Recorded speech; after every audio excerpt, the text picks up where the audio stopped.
Hi guys, Benham here, and this will be my first tutorial ever. And I hope that in this tutorial I'll teach you how to make this cool pixel art effect in the Blender. Just Blender, nothing more aside from the sound design, which you'll need to do in a different program. But we do not care about that. We only care about the visuals here. So yeah, this is how it looks in the end, right? This is the model before the pixelation, right?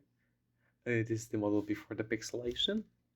I kind of messed up here because like this ridge, the hands and the feet have some details that shouldn't have been there because these details are too small. They just get lost in the final render and I just wasted my time on them. Uh, let's move to the tutorial file. You might have seen that in the previous one, but it's clear in this one also. The aspect ratio is square. Why? Why do I want to torture your eyes?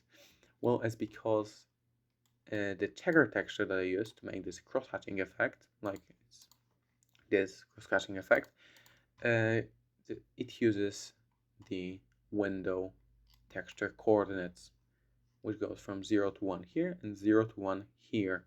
I could have done some math and like keep the normal aspect ratio and like still have the squares, but who cares really?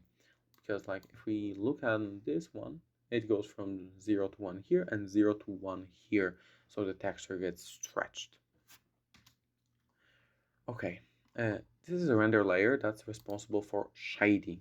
If you do not know what render layers are, this is our render layer. These are render layers in this project, and the other render layer like this. Clicking this and new or anything really. In the render layers, you can toggle on and off collections. You add a collection by clicking here, and you can then get rid of it because it's useless. Right? And different render layers have different things on them in this project.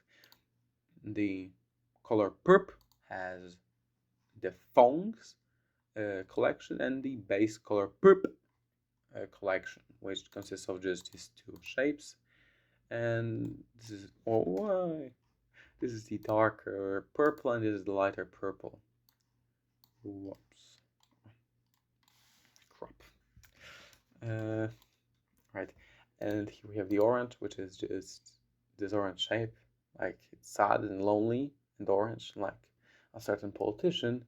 And it also has the fonts layer, the fonts collection.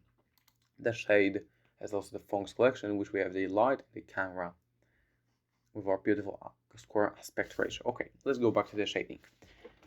This node network is quite cool in my opinion. It's quite easy actually, but it's cool.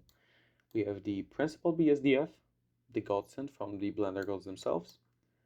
We have the shader to RGB, which then goes into color ramp, two actually of them. And we have this like checker texture with the window coordinate. The scale on this is the amount of pixels that you want to have in the amount of like detail in your final piece. The amount of the pixels in pixel art. Although, as you can clearly see right here, this isn't 60 by 60, but it is actually 1200 by 1200 pixels, which means it's 20 times larger. Because if you're rendering it at such a small, like resolution, it gets kind of wonky and it gets kind of hard and tedious, and you do not want to do it basically. Then we have these two colors like this purple or lavender if you prefer like this name of this color, and this boring colonialist white that's ready to purge every color from existence. Here we have the compositing workspace in which we have all of the nodes. It looks way better than what I showed before, or if I didn't show it, here it is. That's what makes this work. Awful, disgusting. We do not like this, especially I do not like this. Okay, let's go back to the proper file. We have these three render layers: shading, purple, sad orange. Uh, we have the alpha output put into round node, just case, if anything was, like half transparent, it now is either transparent or not. Then it gets put into the set alpha node with this color right here that got pipetted from here. And also we have this. This is the outline for this orange shape, because if you want to have outline between every single color, this is how you do it. You have a dilate arrow node set to 20 in my case, because this is 20 times larger than what my pixel art resolution is.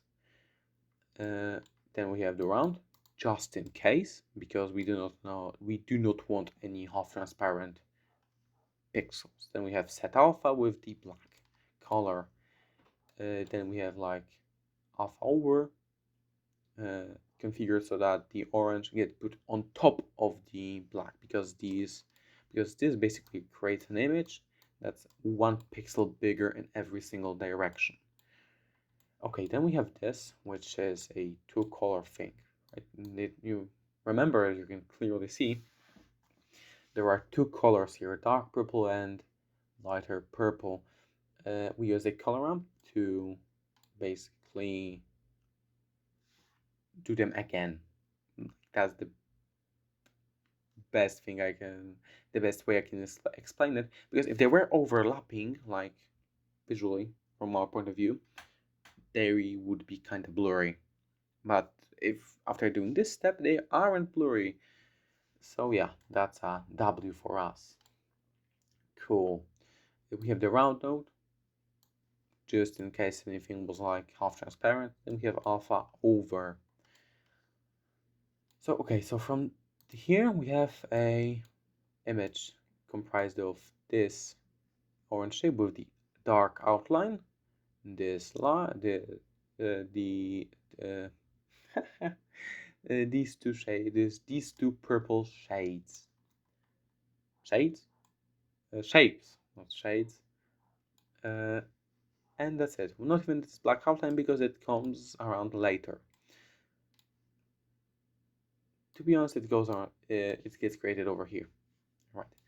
Right. So it's just the same setup as down there, but it creates the lines globally, so in every shape, because in this shading layer you want to have every single shape enabled, right? So that the shading just makes sense, right? Let's move further down the line. Here we have separate and combine random letters. I'm like, they aren't random, but I do not know what they stand for. Or you know what, I kinda know, but I want to make a fool out of myself. Hue, saturation, value, and A for alpha, right? It's the A stands for alpha, and first letter alpha. I burnt it. I'm just restarting this. Okay. I want to call you a beta male, but it did not work out. Cool. Okay, we have this alpha over. It's the same setup as down here. Just creates the outline.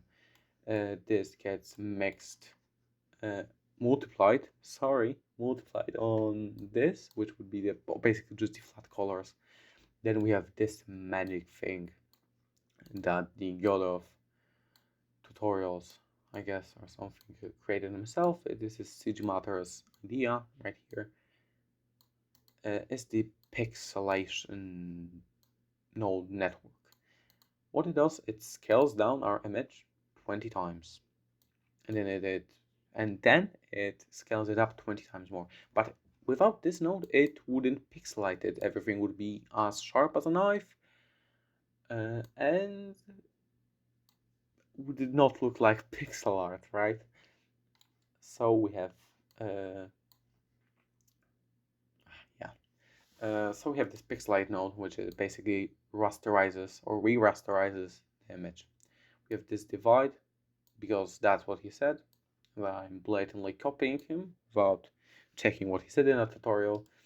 And then we have alpha over with the cool color for a background, right? We can make it the previous color was better, right? Okay, there are some things that you have to enable in the render properties. like shadows. You need to disable soft shadows. They only like complicate things. They do not know anything good. You need to be harsh, not soft. And that's about it. I hope this explained everything. Not well, but at least to the point that you kinda know what you have to do. I hope I did not not start recording this in the OBS because that would be painful to redo. Because this take was actually kinda cool, and I even insulted Donald J. Trump in it. So I hope that the YouTube algorithm will be merciful to me and will push me onto your suggested section or something. Okay. Ciao.